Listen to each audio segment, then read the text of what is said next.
মই কংগ্ৰেছৰ আভ্যন্তৰীণ ৰাজনীতিৰ ওপৰত মই মাত মাতিব নোখোজো। এইটো মোৰ কাম নহয়।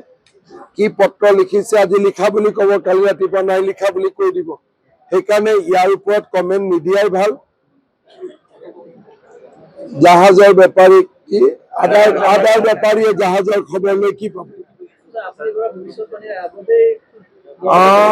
মইতো এটা ভৱিষ্যতবাণী কৰি থৈ দিছো আৰু মই সেইটোত ষ্টেণ্ড লৈ আছো যে হয় প্ৰদ্যুৎ বৰদলৈ বহুত দিন কংগ্ৰেছত থাকিব নোৱাৰে, কাৰণ তেওঁক যিকেইজন ল'ৰাই মাৰ্ডাৰ কৰিব খুজিছিল তেওঁলোককে গৈ কংগ্ৰেছৰ সভাপতিয়ে গামোচা পিন্ধাই দিলে। আৰু প্ৰদ্যুৎ বৰদলৈৰ লগত মই 15 বছৰ একেলগে কাম কৰিছো। মানুহজনৰ স্বাভিমান এটা আছে।